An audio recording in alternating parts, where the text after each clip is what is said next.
to share something with you. That might put me in a very negative light, yeah. Relationships are not my forte. See if someone grabbed up my wife or something completely different ballgame. I'll walk away from here, and this has been like a therapy session.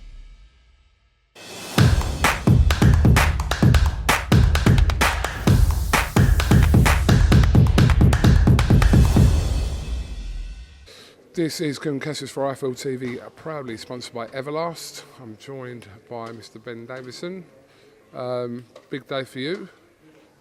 Two of your fighters, Mr. Pat McCormack and Mark Dickenson, have signed promotional deals with Eddie Hearn and Matrim. So yeah, talk to me about that first. Yeah, fantastic for the two lads. Eddie reached out, managed to go through everything with Probellum and come to an agreement, and Probellum come into the game with a fighter first approach, which they've stood on, to be fair, and everybody come to the conclusion that this was the right move for the two lads in their careers. So first and foremost, it's rare that people do have, a lot of people say it, but it's rare that a lot of people and companies do have a fighter first approach, and that's something that Probellum have stood by.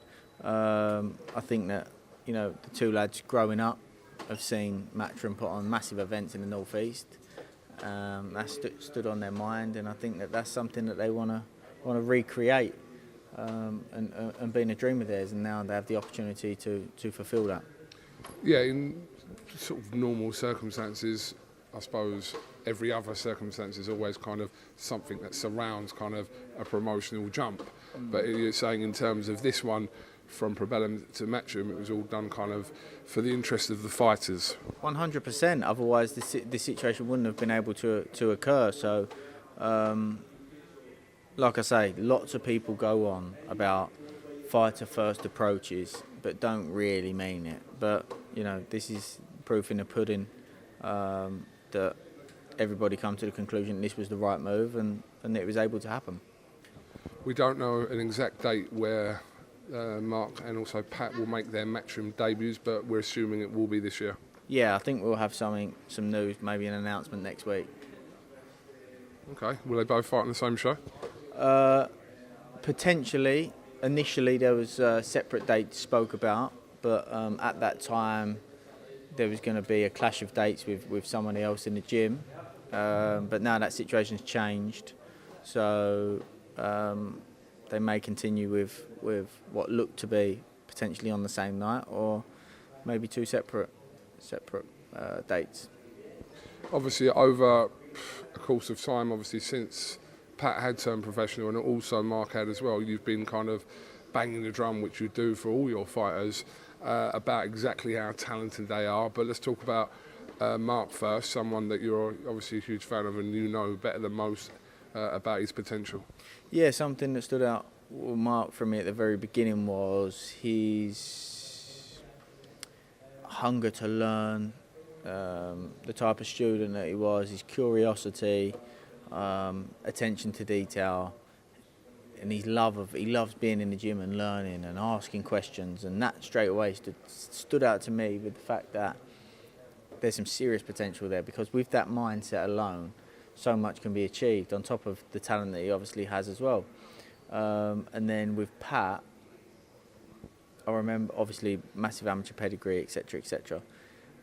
And he come into the gym, and I specifically remember a moment where I'd asked him to do something. He probably didn't understand what, when, why, how, and he just did it. And I remember the look on his face was almost like, that worked. And I think that just built that trust to then build upon his physical attributes, his amateur pedigree, but then something that's extremely rare is his ability to process in the ring at the speed he's able to process, something that's very rare, and that's why I believe that he can become a fighter like no other that the UK's ever produced. He just walked past just as you were talking about him. So obviously, yeah, I know again with the situation with Pat, but let me ask you about Luke. What is his situation at the moment?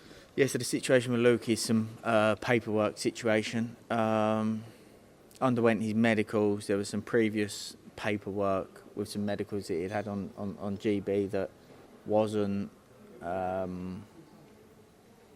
that was required, probably required looking back, but wasn't known to be required at the time. But so we're in the process now of getting all of those reports together and getting this situation sorted out and hopefully come to a resolution by the end of the year.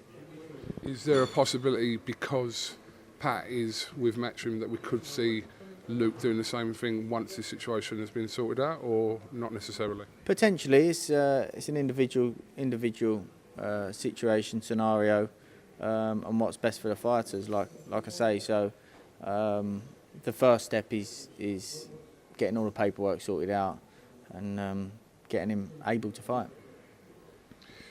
Lee Wood, who's also here today. Again, what is his situation? We know he missed out recently on that show in Nottingham where he was scheduled to fight Maurizio Lara. Eddie Hearn has outlined a plan for that fight still to happen, but that situation is a little bit complicated, isn't it? Yeah, it is a little bit complicated because the WBA want the Leo Santa Cruz fight to happen. Initially, PBC wanted to do Ray Vargas, Leo Santa Cruz. We was happy for that to go ahead. We was going to fight Lara. Lee got injured. WBA said not going to wait any longer for the Vargas Santa Cruz fight. Vargas moved up to super featherweight, going to box for the WBC super featherweight title, which may lead to Leo Santa Cruz saying if he wins, I'll box him and vacating at featherweight, which then Lee would then be upgraded. So I don't know what the situation is at the minute, but hopefully we can get it figured out soon. But the most important thing is that Lee has done his rehab recovery and the arm's back fully fit, so he'll be ready to go whenever. Okay, I'm not actually too sure on IFL if you've spoken about the situation regarding Josh Taylor. Have you already done that? Okay, I didn't know because I didn't know whether one of the other boys had spoken to you about that already. But yeah, how would you kind of summarise that situation with you and Josh, and obviously now Josh going to train with Joe McAnally?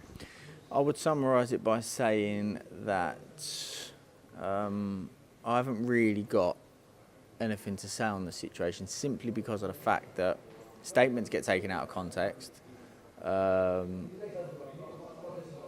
perspectives get taken out of context, and I genuinely haven't got anything bad to say about Josh, and I think that that's important, and I think I've always had that with every fighter that I've worked with or then not worked with, so that's really important to me. So I haven't really got anything to say on that other than the fact that me and Josh get on. I still speak to Josh. I've even spoke to Joe McNally. I genuinely wholeheartedly wish them all of the best. There is no animosity. I think personally that it was the right decision based on a few things that, again, I'm not going to go into because I just think that things get taken out of context. So, yeah, you know, it's important to me that the relationship isn't damaged. Often fighters and trainers end up falling out.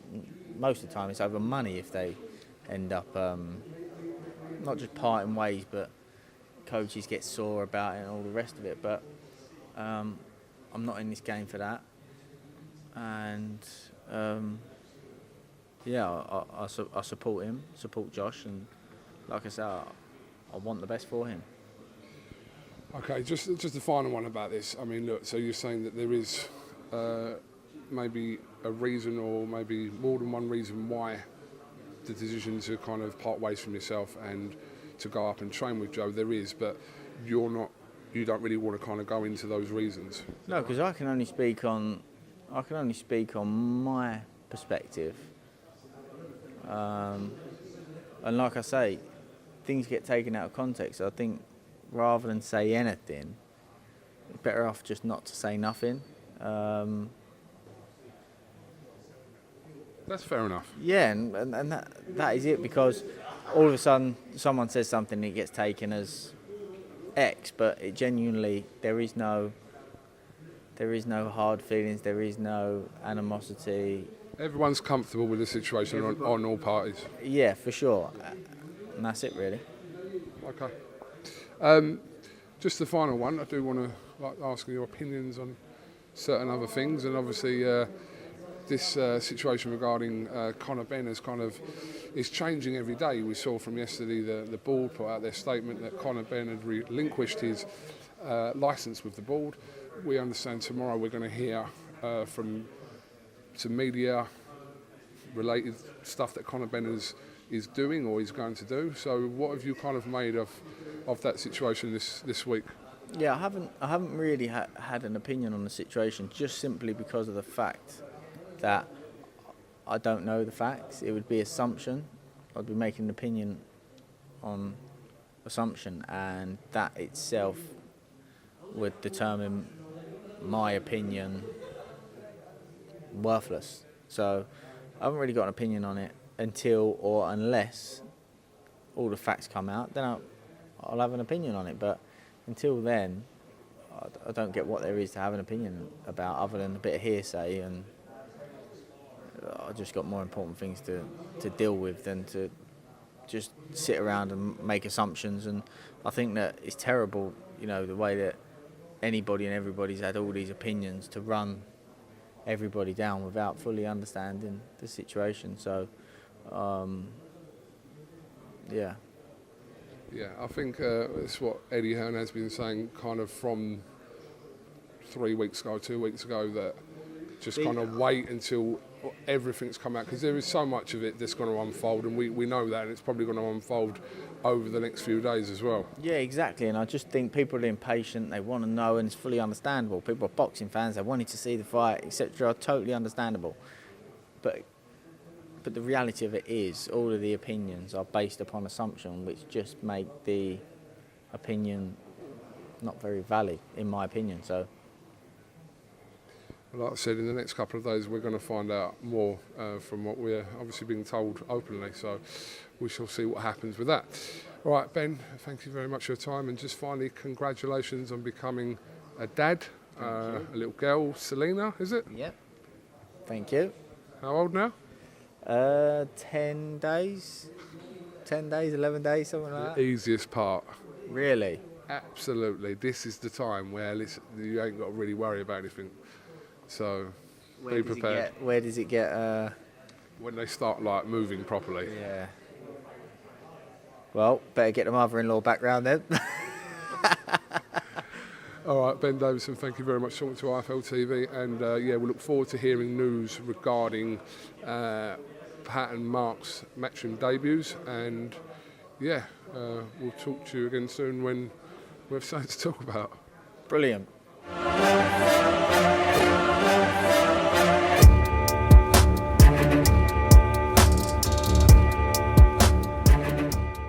I'm going to share something with you that might put me in a very negative light, yeah. Relationships are not my forte. See if someone grabbed up my wife or something, completely different ballgame. I'll walk away from it, and this has been like a therapy session.